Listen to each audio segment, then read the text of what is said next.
A Marvel lança versões alternativas de suas capas, baseado em capas de álbuns. O Fluminense lançou junto da Umbro uma camisa do time que homenageia o sambista, que ela passou a...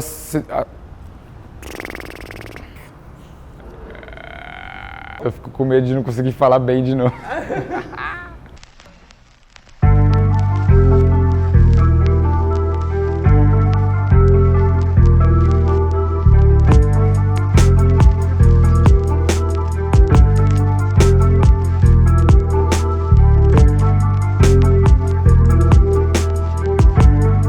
Salve, salve, eu sou o Iago, também sou conhecido como Chose, trabalho na comunicação aqui no CCSP, na parte de audiovisual, e além disso também sou músico, cantor e compositor, e hoje vos trago o primeiro episódio do projeto OVNI, o vinil na íntegra. Vai ser uma série de 12 episódios, em cada um deles eu vou falar sobre um vinil específico, mas sempre de uma forma diferente da habitual, não necessariamente sobre as músicas. E no decorrer da série a gente vai conhecer também um pouco mais sobre a discoteca Onei da Alvarenga, aqui no CCSP, que a gente tem um acervo de mais de 100 mil itens entre discos, partituras e afins. E o disco que eu escolhi pra gente falar hoje foi esse daqui, Verde Que Te Quero Rosa, do mestre Cartola.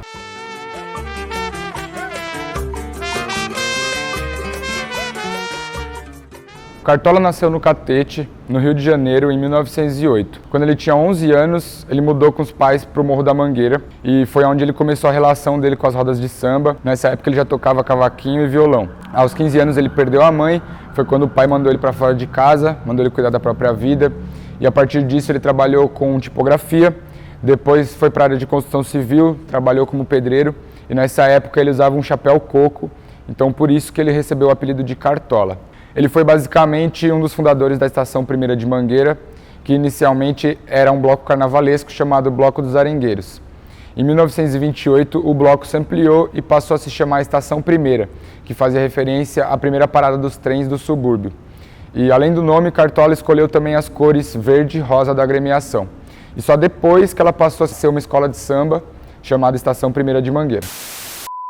Sua carreira na música começou em 1929 e foi até o dia da sua morte em 1980. Ele ficou muito conhecido pelos encontros que fazia na sua própria casa, onde ele morou com a dona Zica, sua esposa, e onde eles tiveram inclusive um restaurante por um tempo. E além desses encontros, era possível também encontrar o Cartola nos bares, junto com outros grandes nomes da MPB, alguns deles que compraram e interpretaram suas composições e outros que foram parceiros de composição, de escrita, como por exemplo o Noel Rosa. Mesmo com uma vida artística notória, o Cartola só gravou seu primeiro disco em 1974, já com 66 anos de idade, e o segundo em 76, ambos que têm as músicas provavelmente mais famosas da sua carreira. E é aí que a gente chega até o disco em questão, Verde Que Te Quero Rosa, que é o seu terceiro disco, gravado em 1977. Esse disco aqui foi produzido por Sérgio Cabral, contém 12 faixas que totalizam 34 minutos de música e apesar de ser o terceiro disco da sua carreira, foi o primeiro lançado por uma grande gravadora, a RCA. A faixa mais conhecida provavelmente seja Autonomia, que ganhou mais ou menos 25 regravações desde o registro da sua obra inicial, né? Seguida por Pranto do Poeta e A Canção Que Chegou. Mas apesar disso, a minha faixa favorita do disco é A Tempos Idos. Esse disco talvez não reúna os sambas mais essenciais da carreira do Cartola, como os discos anteriores, por exemplo. Mas apesar disso, ele carrega o peso de uma das capas mais antológicas da música brasileira até hoje. Falando um pouco sobre a capa, a foto foi tirada por Ivan Klinger, fotógrafo contratado na época pela gravadora RCA, que teve bastante trabalho, mas também foi um cara muito ligeiro para conseguir uma das capas mais icônicas da história. Reza a lenda que o Cartola não gostava muito de ensaios fotográficos. Como a gente fala, hoje em dia ele era um cara meio low profile, né? E já tinha desmarcado vários ensaios e o prazo dado pela gravadora já estava chegando ao fim. Então foi quando o Ivan teve a brilhante ideia de fazer uma visita surpresa na casa do Cartola e durante essa visita a dona Zica, que era esposa dele na época, serviu um cafezinho para os dois. Vendo a cena do Cartola com o cigarro entre os dedos e tomando um café numa xícara verde, o fotógrafo teve a grande sacada. Perguntou se a dona Zica tinha um pires rosa e pediu para que ela trouxesse, compondo um retrato que remetesse às cores da Mangueira, que é a grande paixão do músico, e também o nome do disco. Além disso, nesse dia o Cartola estava usando uma camisa azul e a parede ao fundo era amarela, o que junto da xícara verde o colocava no meio das cores da bandeira do Brasil.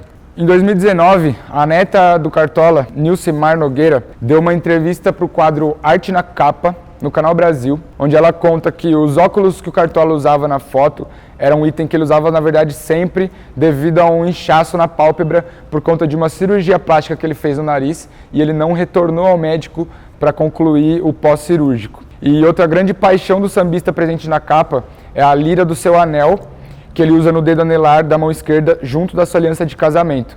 Lira essa que ele mesmo mandou fazer e que, segundo ele, representa a música.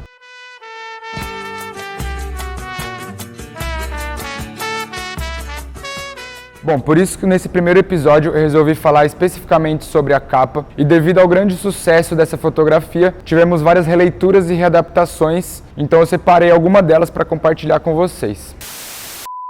O rapper norte-americano Curren$y, ele é nitidamente um grande fã da música brasileira, ele utiliza referências e samples em vários de seus trampos e em agosto de 2011 ele lançou a mixtape chamada Verde Terrace, em parceria com o DJ Drama, que produziu os instrumentais. A capa que ilustra o trabalho é a foto do Cartola em verde que te quero rosa, com pouquíssimas modificações, que se resume basicamente no tratamento de cor e o reflexo de um Corvette verde na lente dos óculos, uma vez que o Curren$y é um colecionador de carros introduzido na cultura de tuning e lowrider, e ele fala disso em quase todas as suas obras. Como fã dos dois, a parte triste pra mim é que parece que rolou uma questão aí de direitos autorais entre o artista e a família do Cartola.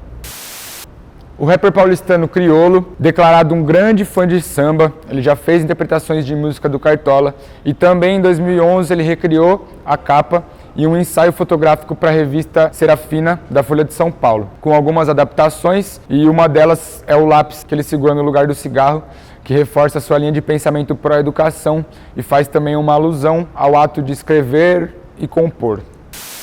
Em 2016, a Marvel lança versões alternativas de suas capas, baseado em capas de álbuns, ilustradas por David Johnson. E a imagem usada para o Agents of S.H.I.E.L.D. é nada mais nada menos do que Phil Coulson numa releitura da capa do disco do Cartola. O impresso físico pode ser encontrado até hoje no eBay, vendido por colecionadores.